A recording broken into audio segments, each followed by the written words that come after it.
नमस्कार। आज का हमारा टॉपिक है कार्बन क्रेडिट्स। ये एक ऐसा कॉन्सेप्ट है जो ग्लोबल पॉलिसी से लेकर कॉम्पिटिटिव एग्जाम्स तक हर जगह बहुत ज़रूरी हो गया है। तो चलिए आज इस थोड़े से उलझे हुए विषय को परत दर परत खोलते हैं और इसे एकदम आसान बनाते हैं। ये सवाल अपने आप में बहुत बड़ा है ना? कि आखिर प्रदूषण की कीमत तय कैसे की जाए। बाजार पर आधारित इसका एक ही जवाब है, कार्बन को एक ऐसी चीज बना दो जिसे खरीदा और बेचा जा सके। और बस यही वो बुनियादी आइडिया है जिसे हम आज समझने वाले हैं। तो आज हम किन किन मुद्दों पर बात करने वाले हैं। सबसे पहले हम समझेंगे कि प्रदूषण पर कीमत लगाने का लॉजिक क्या है। फिर देखेंगे कि ये यूनिवर्सल कार्बन क्रेडिट क्या होता है। इसके बाद क्योटो प्रोटोकॉल की खास यूनिट्स को जानेंगे, उनकी तुलना करेंगे और आखिर में समझेंगे कि ये सब हमारे लिए जानना क्यों ज़रूरी है। तो शुरू करते हैं सबसे पहले और सबसे बुनियादी सवाल से। हम अपने ग्रह पे हो रहे प्रदूषण की कीमत तय कैसे करते हैं? यहीं से कार्बन मार्केट्स यानी कार्बन बाजारों का कॉन्सेप्ट सामने आता है। देखिए, इसके पीछे का लॉजिक बहुत सीधा सा है। जब किसी कंपनी को कार्बन उत्सर्जन करने के लिए पैसे देने पड़ेंगे, तो उसके पास एक मजबूत वजह होगी कि वो साफ सुथरी टेक्नोलॉजी में पैसा लगाए और प्रदूषण कम करे। मतलब ये सिर्फ नियम बनाने तक सीमित नहीं है, बल्कि बाजार को ही हल का एक हिस्सा बना देने जैसा है। अच्छा, तो हमने ये तो समझ लिया कि कार्बन की कीमत क्यों लगानी है। अब सवाल ये है कि ये होता कैसे है। इस पूरे सिस्टम की सबसे छोटी, सबसे बुनियादी इकाई क्या है? तो इसका जवाब है कार्बन क्रेडिट। तो ये कार्बन क्रेडिट आखिर है क्या चीज़? देखिए, आसान भाषा में कहें तो ये एक परमिट है जिसका व्यापार हो सकता है। मतलब इसे खरीदा और बेचा जा सकता है, और जिसके पास ये है उसे एक तय मात्रा में प्रदूषण फैलाने का अधिकार मिल जाता है। ये एक जनरल, एक अम्ब्रेला टर्म है। और ये एक परमिट कितनी गैस के लिए होता है? तो इसका एक स्टैंडर्ड है। एक कार्बन क्रेडिट का मतलब हमेशा होता है 1 मीट्रिक टन कार्बन डाइऑक्साइड या उसके बराबर असर वाली कोई दूसरी ग्रीनहाउस गैस। इसी स्टैंडर्ड की वजह से इसका व्यापार करना मुमकिन हो पाता है। अब तक हमने कार्बन क्रेडिट को एक बहुत ही सामान्य शब्द के तौर पर समझा है, लेकिन असली कहानी शुरू होती है क्योटो प्रोटोकॉल जैसे अंतर्राष्ट्रीय समझौतों से, जहां इसके कुछ खास प्रकार बनाए गए थे। अब हम उन्हीं पर एक नज़र डालने वाले हैं। तो ये क्रेडिट्स आते कहाँ से हैं? क्या ये बस हवा में बन जाते हैं? नहीं, बिल्कुल नहीं।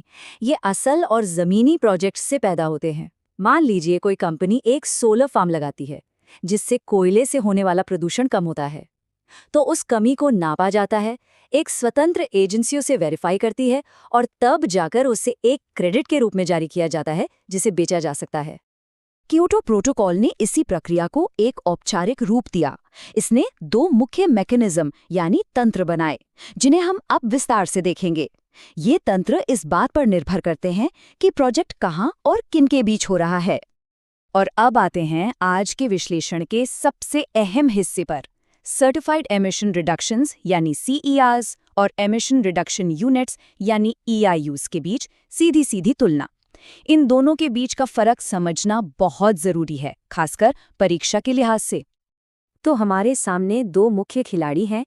एक तरफ हैं CERs यानी सर्टिफाइड एमिशन रिडक्शंस, और दूसरी तरफ हैं ERUs यानी एमिशन रिडक्शन यूनिट्स। चलिए अब इनके बीच के फर्क को बारीकी से समझते हैं। ये टेबल सारे अंतर को बहुत अच्छे से साफ करती है। चलिए इसे एक एक करके समझते हैं। सबसे पहले बात करते हैं CERs की। ये क्लीन डेवलपमेंट मैकेनिज्म या CDM के तहत आते हैं।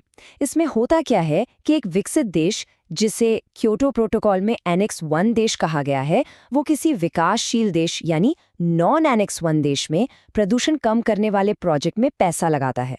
जैसे मान लीजिए जर्मनी ने भारत में एक सोलर प्लांट लगाने के लिए फंडिंग दी, तो उससे जो क्रेडिट बनेंगे उन्हें CERs कहा जाएगा। दूसरी तरफ है ERUs, जो जॉइंट इम्प्लीमेंटेशन या JI के तहत आते हैं। इसमें एक विकसित देश दूसरे विकसित देश में ही प्रोजेक्ट लगाता है। जैसे फ्रांस ने पोलैंड के किसी पुराने कोयला प्लांट को अपग्रेड करने में मदद की। तो सबसे बड़ा फर्क खिलाड़ियों का है। CDM में विकसित और विकासशील दोनों देश शामिल हैं, जबकि JI सिर्फ विकसित देशों के बीच ही होता है। तो निचोड़ क्या है? सबसे ज़रूरी बात जो याद रखनी है वो ये है कि CERS एक तरह से विकसित और विकासशील दुनिया के बीच एक पुल की तरह काम करते हैं। इससे क्लीन टेक्नोलॉजी और पैसा विकासशील देशों तक पहुंचता है। वहीं दूसरी तरफ ERUs विकसित देशों को आपस में मिलकर कम लागत में उत्सर्जन घटाने का मौका देते हैं। यही इन दोनों के बीच का मूल अंतर है।